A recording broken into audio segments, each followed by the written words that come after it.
Hi అండి. Welcome back to minus recipes. ఈరోజు minus రెసిపీస్లో గోంగూర mutton చాలా టేస్టీగా డాబా స్టైల్లో ఎలా చేయాలో చూద్దామండి. దీనికోసం ముందుగా స్టవ్ మీద ఇలా ఒక పాన్ పెట్టుకోవాలి. ఇందులో 1 స్పూన్ వరకు ధనియాలు, అర టీ స్పూన్ జీలకర్ర, పావు టీ స్పూన్ మిరియాలు, అలాగే ఒక చెక్క, 4-5 లవంగాలు వేసుకుని బాగా ఫ్రై చేసుకోవాలి. లో ఫ్లేమ్లో పెట్టుకుని ఫ్రై చేసుకోవాలి. తర్వాత దీనిలోకి ఒక 2 ఎండుమిర్చి యాడ్ చేసుకోవాలండి. ఎండుమిర్చి యాడ్ చేసుకున్న తర్వాత స్టవ్ ఆఫ్ చేసేసుకుంటే ఆ వేడికే మనకి ఎండుమిర్చి ఫ్రై అవుతుంది. తర్వాత ఒక పావు టీ స్పూన్ నుంచి అర టీ స్పూన్ వరకు గసగసాలు వేసుకోవాలి. ఇవి కూడా స్టవ్ ఆపుకున్న తర్వాత వేసుకుంటే వెంటనే ఫ్రై అయిపోతాయండి ఆ వేడికే మనకి. ఇవి ఫ్రై చేసుకున్న తర్వాత ఇప్పుడు వీటిని తీసుకుని పక్కన పెట్టుకోవాలి. తర్వాత స్టవ్ మీద ఒక కుక్కర్ పెట్టుకొని ఇందులో కర్రీకి సరిపడా ఆయిల్ వేసుకోవాలండి. 2-3 టీ స్పూన్ల ఆయిల్ పడుతుంది. తర్వాత దీనిలోకి కొంచెం కరివేపాకు, అలాగే పచ్చిమిర్చి, ఒక 5-6 పచ్చిమిర్చి పడతాయండి. గోంగూరలోకి పచ్చిమిర్చి టేస్ట్ బాగుంటుంది. తర్వాత ఒక 2 పెద్ద ఉల్లిపాయలని ఇలా ముక్కలుగా కట్ చేసుకుని వేసుకుని బాగా ఫ్రై చేసుకోవాలండి.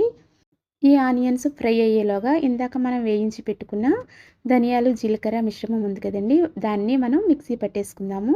చూడండి, ఇవి చల్లారిపోయాయి. చల్లారిపోయిన తర్వాత ఒక చిన్న మిక్సీ జార్ తీసుకుని దీనిలో వెల్లుల్లిపాయని రబ్బలుగా తీసుకుని ఒక వెల్లుల్లిపాయ అంతా కూడా వేసేసుకోవాలండి.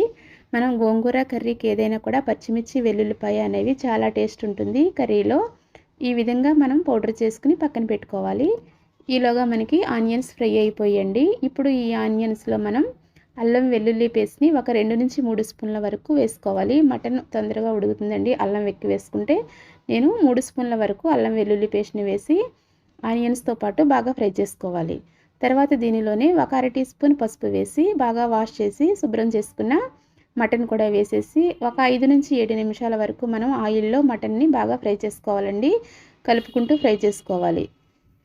ఇలా ఫ్రై అయ్యేటప్పుడే దీనిలో సాల్ట్ కూడా యాడ్ చేసేసుకుంటే మనకి ఆ మటన్ ముక్కకి సాల్ట్ అనేది బాగా పడుతుందండి. ఈ విధంగా మనం కలుపుకుంటూ మటన్ని ఫ్రై చేసుకుంటే మటన్ బాగా సాఫ్ట్ అవుతుంది. చాలా టేస్టీగా ఉంటుంది. ఆయిల్లో మనం కాసేపు ఫ్రై చేస్తున్నాం కాబట్టి ఇంకా టేస్టీగా ఉంటుంది. రైస్, రోటీ, పూరి దేనిలోకైనా ఈ రెసిపీ చాలా బాగుంటుందండి.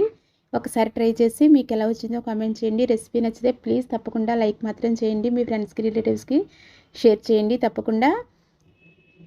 మనం ఇలా ఒక 5 నిమిషాలు బాగా ఆయిల్లో ఫ్రై చేసిన తర్వాత కర్రీకి సరిపడా కారం వేసుకోవాలండి. మీరు ఎంత తింటారో అంత అడ్జస్ట్ చేసుకుని వేసుకోండి. నేను 2 స్పూన్ల కారం వేసాను. తర్వాత దీనిలో ఒక అర గ్లాసు వాటర్ పోసుకుని మూత పెట్టేసి ఒక 5 విజిల్స్ రానివ్వాలండి. 5 విజిల్స్కి మనకి మటన్ అనేది బాగా ఉడికిపోయి ఉంటుంది.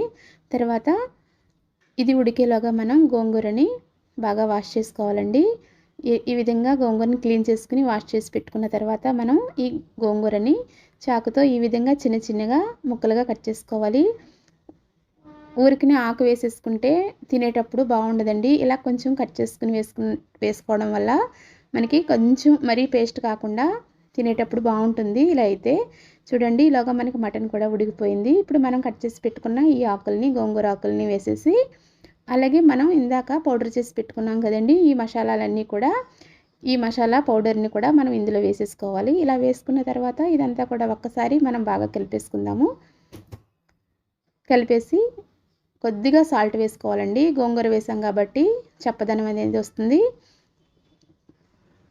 కొంచెం వాటర్ పోసుకోవాలి. అలాగే మూత పెట్టేసుకుని మరొక 2 విజిల్స్ వచ్చిన తర్వాత చూడండి, కర్రీ చాలా బాగుందండి. చాలా టేస్టీగా ఉంది. రెసిపీ మీకు నచ్చితే ప్లీజ్ తప్పకుండా లైక్ చేయండి, షేర్ చేయండి, కామెంట్ చేయండి. ప్లీజ్ సబ్స్క్రైబ్ మైనస్ రెసిపీస్ అండి. Thanks for watching friends.